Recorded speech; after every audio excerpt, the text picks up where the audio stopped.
Good evening and welcome to this edition of the IslandStats.com Cricket Show. I'm your host, Errol Baston. Joining me is co-host Andre Doc Manders. Doc, it's been an interesting weekend of cricket with the Eastern County second round taking place, as well as some big scores in T20 today. Let's get a rundown of what has taken place this weekend. Yesterday at Eastern County second round, Bayliss Bay won by 6 wickets over Flats Victoria. Flats were bowled out for 160. Bayliss Bay scored 162 for 4. In First Division cricket today, Warwick Workmen's won by 7 wickets over Flats Victoria.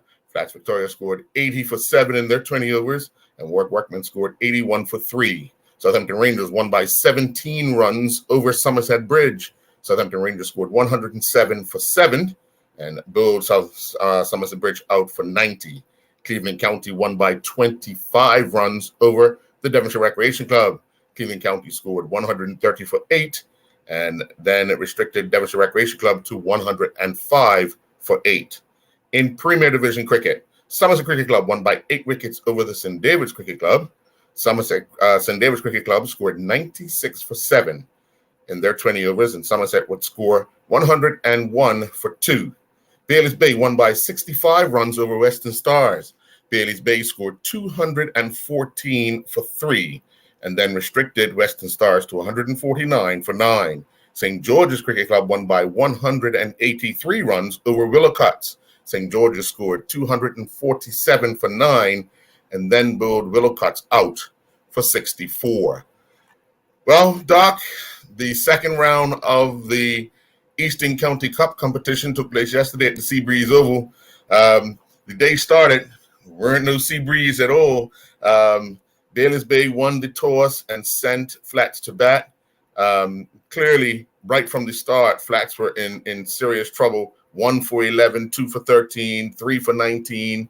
And then they had a small partnership between Reggie Baker and Kamal Levrock.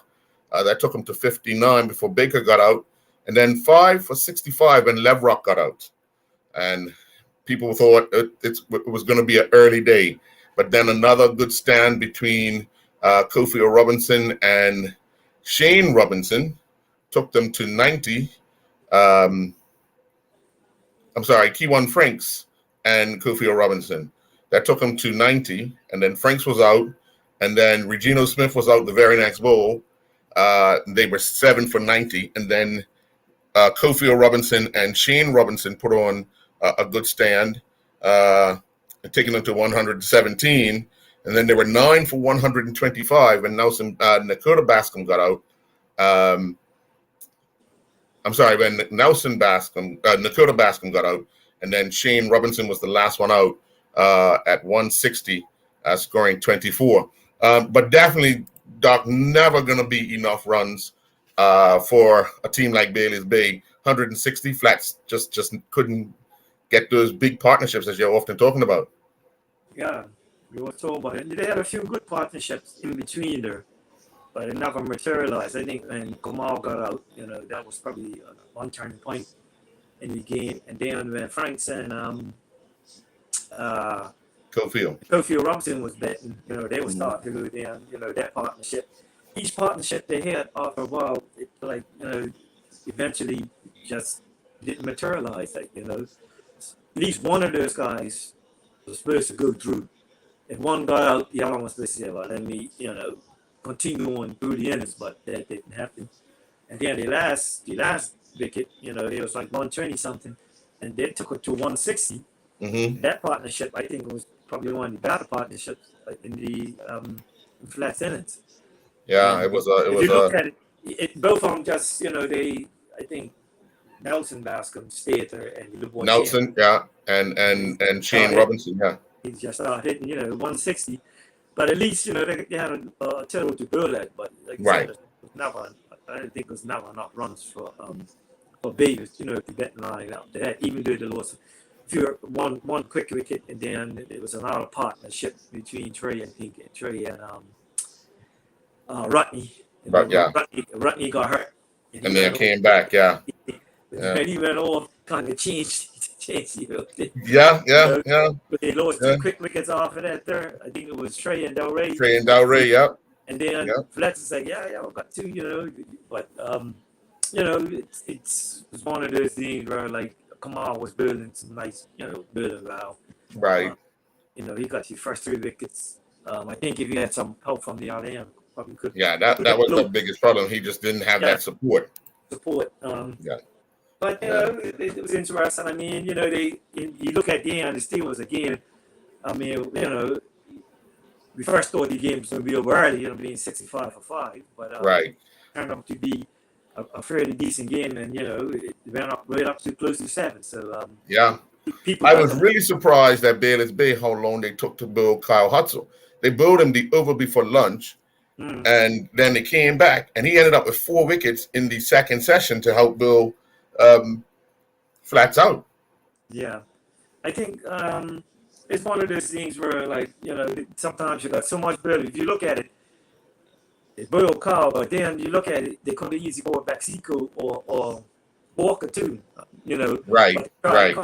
Carl, he just, Carl just builds some good line, right? And he ended up getting the wickets, Right. 4. So, I took a real good look at Walker yesterday, and he kind of struggled at times, especially after the first spell, fielding out for a while.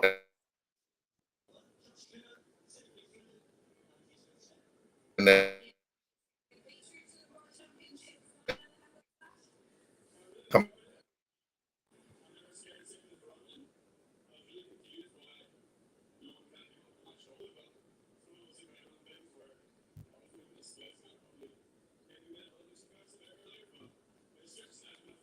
you're breaking up, Earl.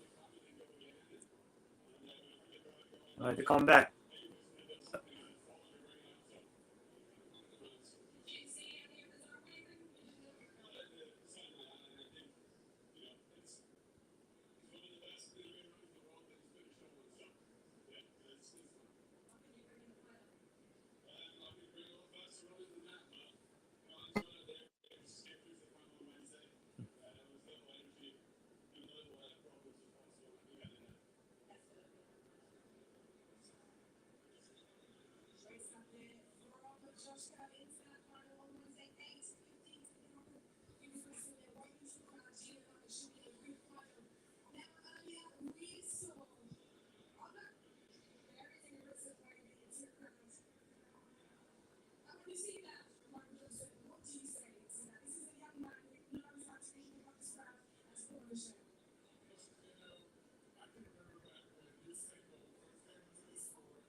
Yeah, hopefully you'll be back. Just waiting for Earl to come back.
All right, sorry about that.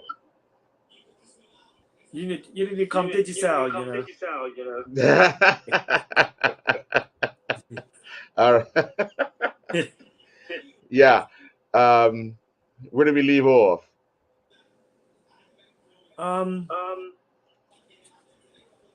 We left off. We're still on the game between. I was talking about. Yeah, I was talking about how late Kyle came in to Bill. Yeah. Walker. Right. And Walker, yeah, he just after his first spell, he just never looked the same. He looked like he was struggling.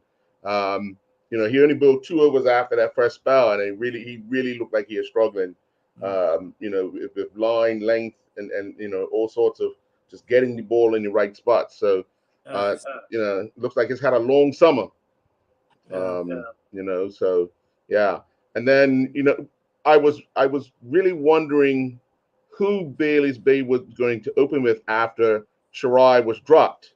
And when I saw Rodney, because I saw as they were walking off the field, Taryn was talking with Rodney. I'm not sure. I can't say that they were talking about him opening, but when I saw Rodney coming out, I wasn't too surprised. And I knew his Bailey's Bay through and through. So he was going to protect his end as much as he could. It was unfortunate. Zende got out early. And then Trey and Rodney stayed there for a while before Rodney went off injured. And then Dalray came in to join Trey. But Rodney was scoring the bulk of runs when he was there with Trey. He did too. Rodney, one day my Rodney, if he knows the week before his open, he could prepare himself. It's a fairly decent opener. He makes, people know that he makes most of his runs opening up. Yeah. Because he had that season when he came back with Bay, I think a couple of years ago before he went for Georgia. He was opening all the time, making runs. Right. But like I said, it's one of those things. I thought it was a good thing. First thing I say, you go like Bayless Bates, he's gonna bet for the team, man. Oh yeah. And like you said, he was scoring bogey runs. He put Betty Bay up, he was going over the top. Yep. That's unfortunate. He got out at that time. Because remember, he built a lot of Lewis. Right, and he got cramped. When he cramped up, when he cramped up. And then he had to go back out there and bet, Yeah. Run between the wickets and stuff. But and he was on 30 or 39 or 40 then. Right. Yeah. Just developed, like I said. But it's one of those things when he ran off the field, and then Darway came, and then he got out. It was a good day. Right. But one of those things happened, and I'm glad he came back and bet, and he got his 50. Yeah. Unfortunate for Stephen Utterbridge, he scored 50. He got a half century. He was on 52. He was 2 runs away from joining the 1,000 club. Yeah. And unfortunately, he would say it. Everybody would say it. He gave his wicket away. A straightforward catch. Nothing the fielder could do other than put his hands up and let the ball come to him. So, yeah.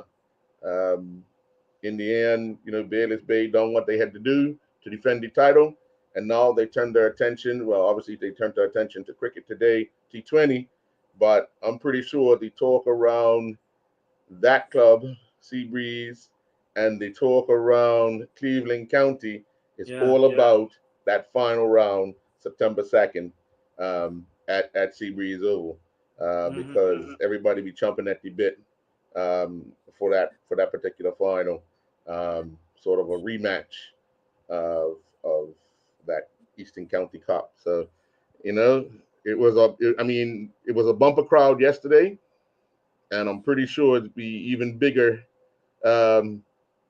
in less than 2 weeks' time. Oh yeah, I think so. Because remember, that's the last final round, and people want to come out watch it. And it's going to be a good, like you said, it's going to be a good game. Right. 2 top teams, Cleveland's no slouch with all the players that got now. And the Bay, if that line, it should be a good ending for the Eastern Conference. Hopefully they get a big crowd. Yeah. I know they're going to get a big crowd. But yeah.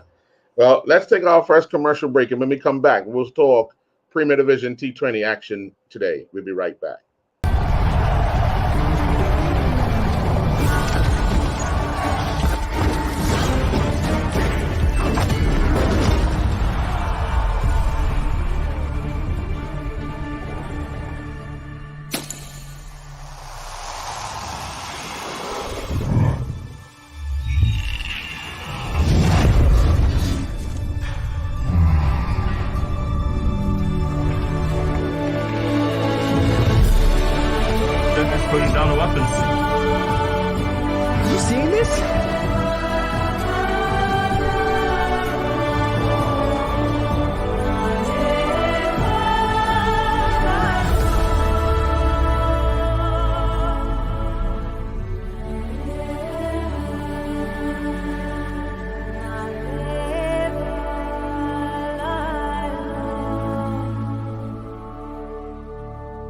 John Barrett & Son is bringing us something fresh and exciting for the new year.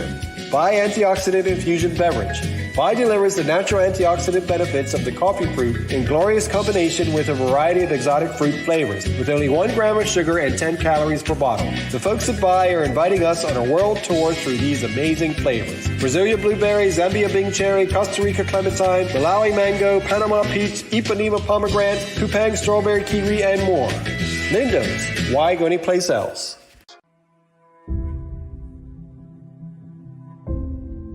I'm also thankful and grateful because my greatest value of my life is my legacy. But why I do it? I feel supposed to do it. I was put here to be here, to do what I'm doing right now. Once I see somebody moving, it's the greatest joy for me. There's a little person being born. I am thankful that people have given me the trust, for me to empower them, from my players to my family to friends. And that's what I'm thankful for. I'm thankful that people have allowed me and trusted me to be in their life.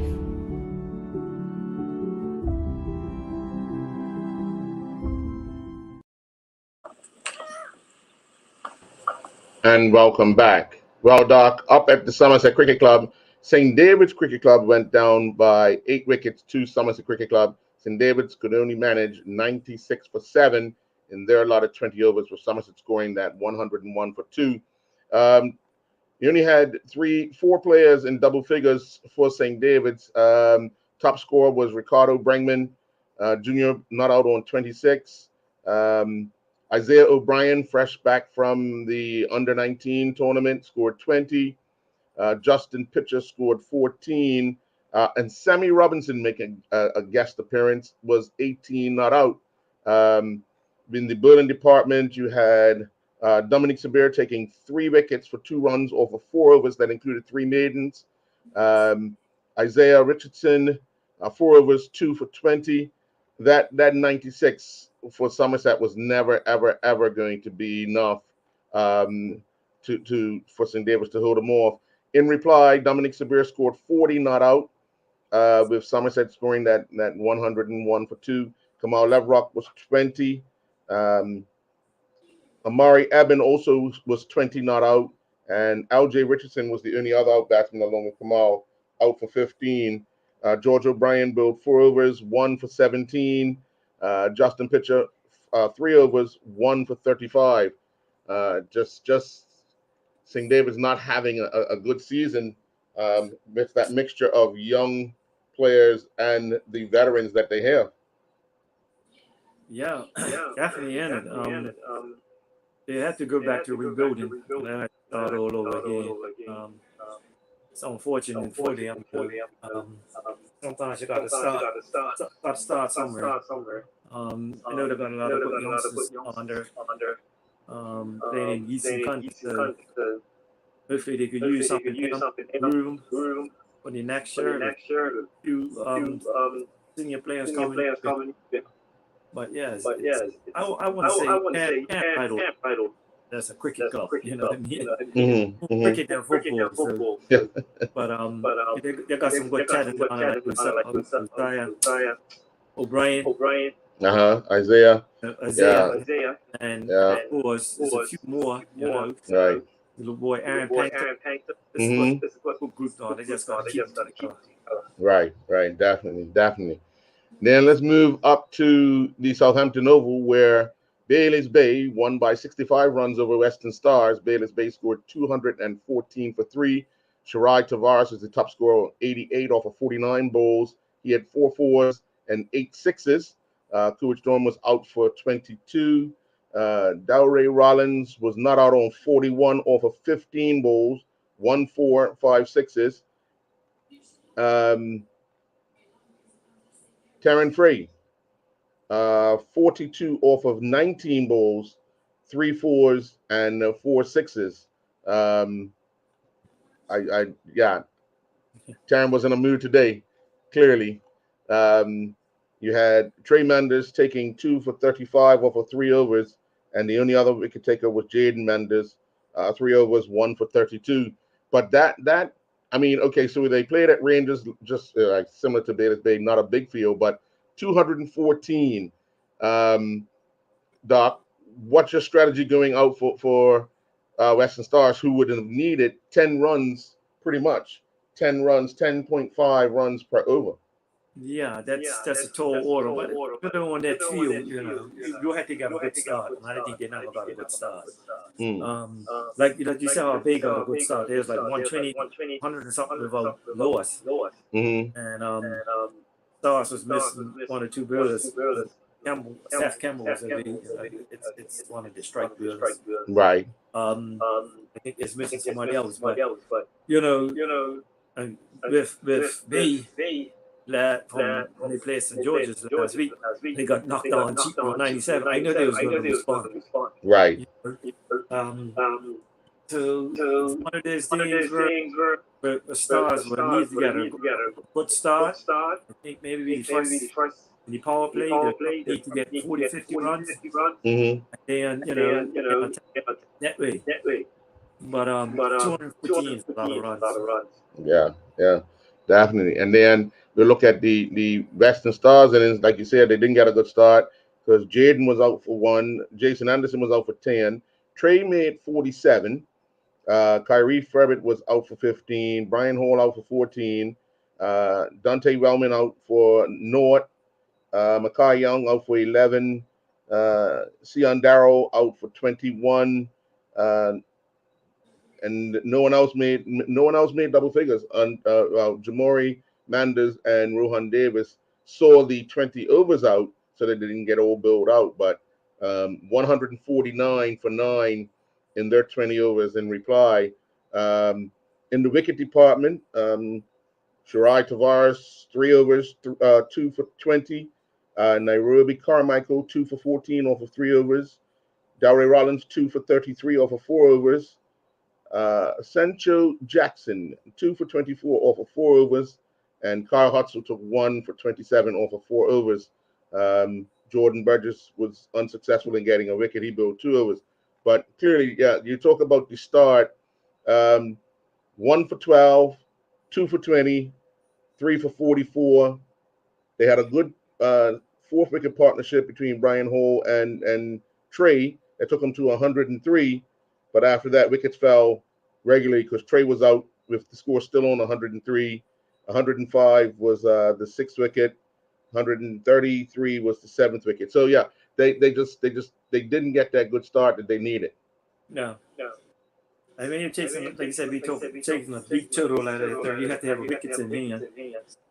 Towards the end where you put, put the team, put they under pressure. It's on hand, but they're now had the wickets and kept losing wickets, and like they talk about partnerships. Never, but there's only one decent partnership. I had to go back to the drawing board. I knew from the previous game, last week, especially already the last couple of games. He hit one to fight, so. But it's one of those games where I think Stars won the tour too. Yeah. Maybe they got a better person there. But they in the sun off, for a period. Yesterday, yeah. Put them back out the sun and go for right. What the wicket was like, what the game plan was. Back to the drawing board for them. Right. And then the last Premier Division game for the weekend in T20, St. George's Cricket Club won by 183 runs off over Willowcott. St. George's scored 247 for 9. Mackay Simmons 27. Orande Bascom was out without scoring. Charles Trott 42. Onias Bascom 48. Jonte Smith 23. And Zari Painter 40. Zico Burgess 26. Sinclair Smith 17, Shakai Darrow 12, Brendan Swankson went without scoring, and Jason McKinney was 4 not out when the inning came to a close. Believe it or not, Doc, Willowcott only gave up 8 extras in 247 runs. Does that surprise you? it does. I mean, because normally, the team scores that much, it's got to be a lot of A lot of wides, action. balls, Mhm. So maybe that goes to show you that it's probably burning at the stumps. Right. And maybe it was either too full or too short. Mm-hmm. So it had to be because they scored those runs. Right. Right. So, In the building department, Herbie Bascom, 3 for 37 off of 4. Shamari Gooms, 3 for 39 off of 4. Antonio Darrow, 3 for 47 off of 4. Chioke Bearston, 1 for 56 off of 4. And Joseph Bearston, 1 for 66 off of 4. So the two Bearstons were expensive in their 4 overs. Combined, they gave up over 120 runs in the 4 overs that they bowled. Just not good enough. Like you say, probably not putting in the right line. Yeah, I had to, but St. George's team that's on form, so you can't afford to drop short or fool. You got to be some game plan. You attack your stuff. A few Yorkers slow ball after. Maybe that didn't happen, because most of the players is on form. But it's got to be informed. The ball too, because they know. Well, yeah, only two batsmen from Willicott scored double figures. Antonio Darrow scored 32, and Shaquille Bean scored 12. Joseph was out without scoring. Chioke was out for 1. Tankard 2. Kyle Brangman 2. Melvin Rollins 1. Herbie Bascom was not out on 4. Spencer 4. Gooms out without scoring. And Fishington out without scoring. It's just, 64 runs was never going to, trying to chase down 247. Lord knows what their game plan was. In the bowling department, Enzari Painter, 3.1 overs, 1 maiden, 7 wickets for 9 runs to follow up his 40. Charles Trott, 1 over, 1 for 2. Jonte Smith, 2 overs, 1 maiden, 1 for 17. So in one of the overs, he went for 17 runs. Shakai Darrow, 4 overs, 1 maiden, 1 for 16. Zico Burgess bowled 2 overs, none for 9. And Mackay Simmons, 2 overs, none for 3. As well as Brendan Swainson, 1 over, none for 8. So St. George's made light work in the field of Willowcotts. Yeah, that's a beat total to win by 183 runs In the T20, yeah. T20, that's definitely improving that net run rate. Yeah, So, definitely. they haven't lost yet. Right. So they're still top of the table. Like I said, it's still kind of early because you're playing each team Twice, yeah. in the 2020. Still early. I would say early. I think it's coming. This is the first half. Right. The next round should be Right. Well, let's take our second commercial break. When we come back, we'll look at the first division matches in T20 that took place today. We'll be right back. I'm also thankful and grateful because my greatest value of my life is my legacy. But why I do it? I feel supposed to do it. I was put here to be here, to do what I'm doing right now. Once I see somebody moving, it's the greatest joy for me. There's a little person being born. I am thankful that people have given me the trust, for me to empower them, from my players to my family to friends, and that's what I'm thankful for. I'm thankful that people have allowed me and trusted me to be in their life.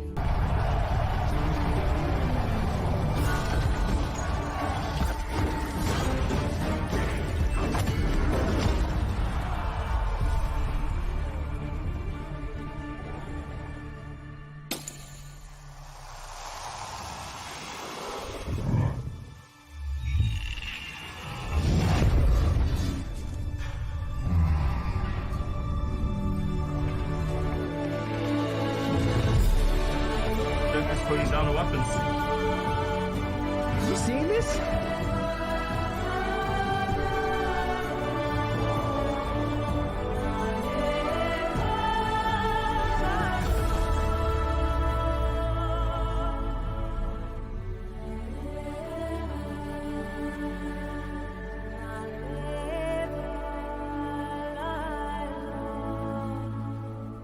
Here's one of our favorite feature brands, true veterans of the food awareness movement. Bob's Red Mill, the U.S. leading miller of organic whole grain foods.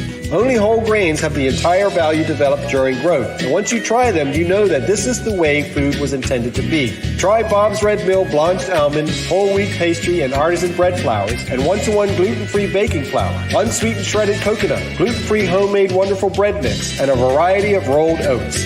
Lindo's. Why go anyplace else? And welcome back. Well, at the Somerset Cricket Club, Warwick Workmen's defeated Flats Victoria by 7 wickets. Flats batted first and they scored 80 for 7. And then Warwick would make 81 for 3. In the Warwick in the Flats inning, Dejan Carey, their skipper, was 30. Only other batsman in double figures was Kevin Lamb with 11. No one else made into the double figures, but 80 in 20 overs just don't cut it. I mean, they had a long day yesterday. They could claim they were tired, but still, you gotta make it count. You can't just put up 80 runs. In the bowling department for Warwick, Malachi Jones took 2 for 11.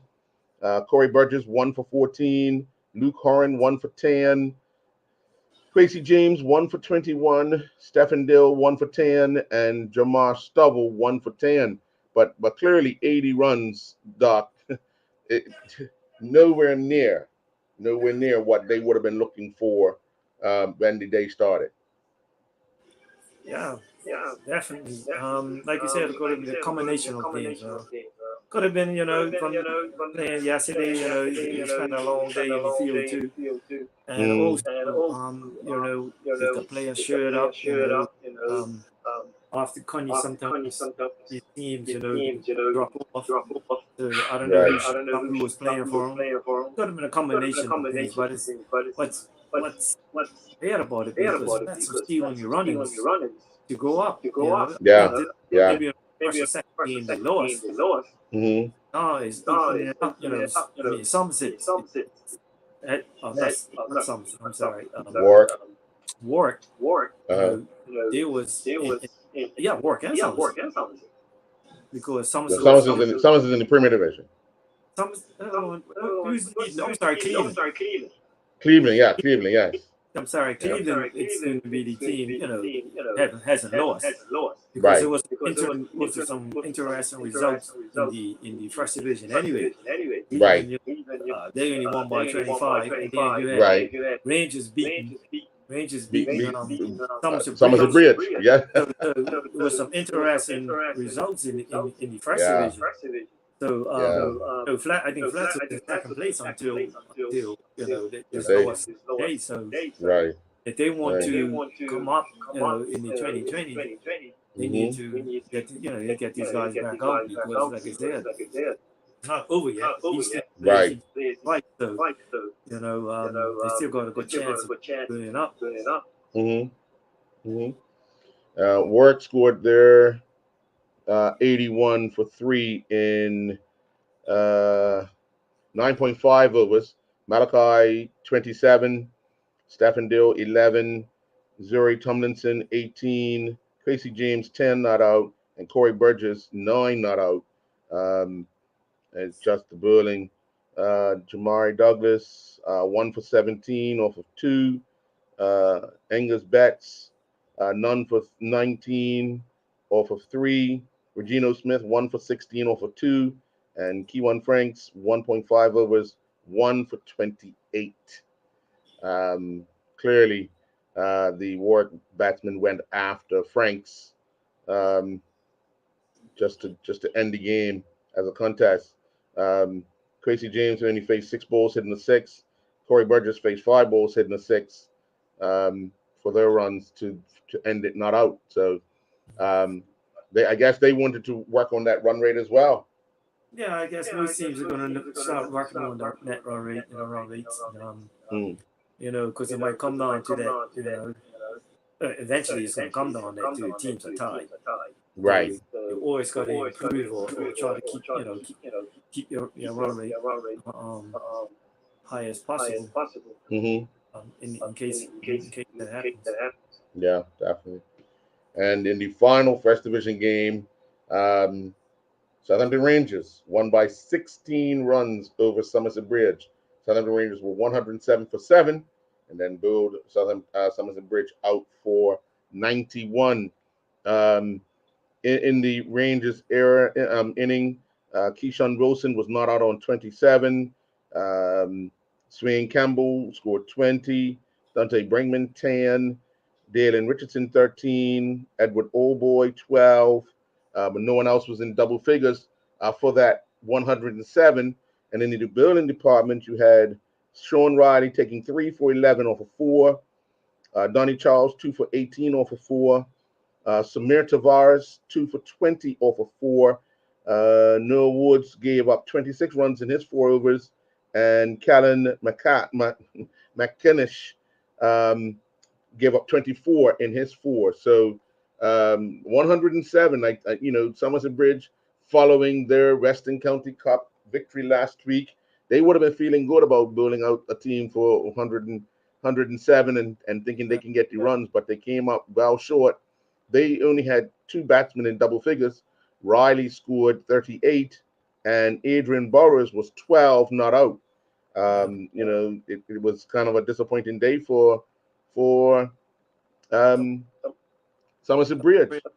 Yeah, most definitely. In the bowling department, Dante Brinkman took 3 for 6 off of 3 overs that included a maiden. Jahir Smith took 3 for 21 off of 4. Swain Campbell took 2 for 18 off of 4. Dalen Richardson gave up 23 off of 4.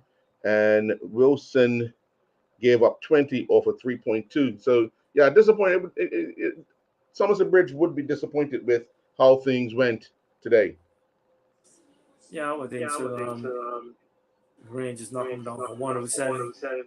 And then, South will get they were close to it. So I'm thinking maybe complacency starting. Sometimes you get those low totals. You think you could get it. Mm-hmm. And look, when you start losing wickets, it just continues to happen. Yeah. That's why we keep talking about partnership. Right. It makes it a lot easier if you just. All courses like one in a team, like 1 or 2 run-outs. When you're one of your good best. If you get one of them, you're chasing a low total, it's gonna make it different. So, it's funny because they had a run out. Mm-hmm. They had 1, 2, 3. Only 3 were caught out. They had 2 run outs. Yeah. So yeah. I'm saying, and that's all you need to. Right. And that sometimes that causes the betting team, especially you're losing wickets, and like I said, they're chasing it. And Rangers have nothing to lose, so they're going to fight. One thing about them, they're going to fight the whole season. They have continue putting out teams, playing, and they're getting better each. Yeah. Well, we're going to take our 3rd commercial break. When we come back, we'll talk Player of the Week as well as giving you the presentations for the Players of the Week. We'll be right back. It seems everyone knows someone who's lactose intolerant or just avoiding dairy products. And fortunately, there's a growing array of delicious and nutritious alternatives. Pacific Natural Foods have been doing things their own way simply and sustainably for over a quarter century, making non-dairy beverages with the finest possible ingredients right down to the packaging. Try Pacific Natural Original and Vanilla Hemp Milk and Almond Original Plant-Based Beverage, all sweetened or unsweetened, and low-sodium organic vegetable or chicken broth. Lindo's, why go anyplace else? I'm also thankful and grateful because my greatest value of my life is my legacy. But why I do it? I feel supposed to do it. I was put here to be here, to do what I'm doing right now. Once I see somebody moving, it's the greatest joy for me. There's a little person being born. I am thankful that people have given me the trust, for me to empower them, from my players to my family to friends, and that's what I'm thankful for.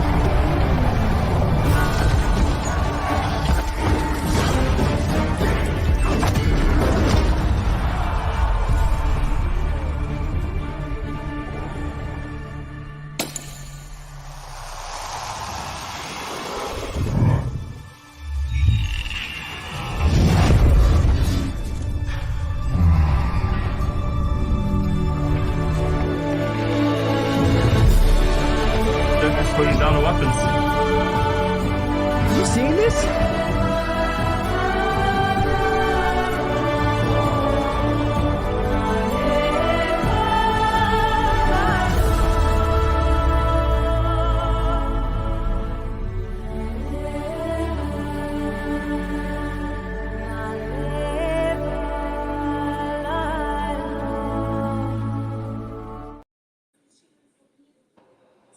And welcome back. Well, Doc, we had 4 presentations of Players of the Week.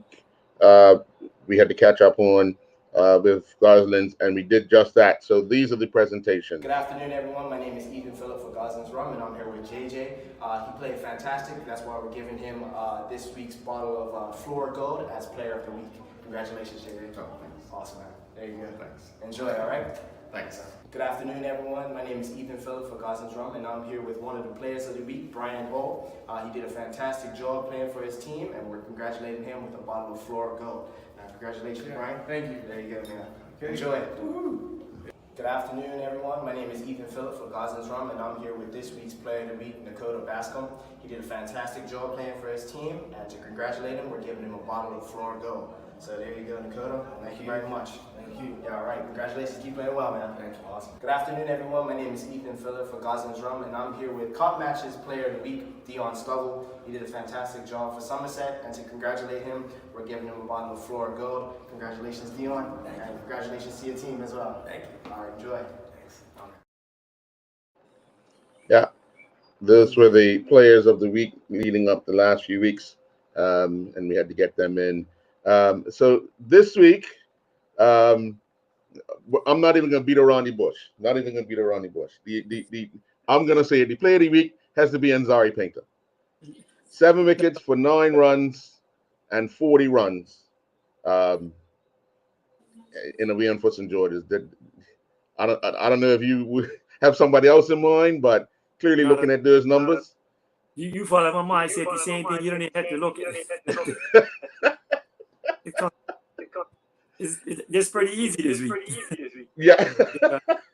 Yeah. I saw their stats, and his betting is like, come on, man. It's no brainer. Yeah, definitely.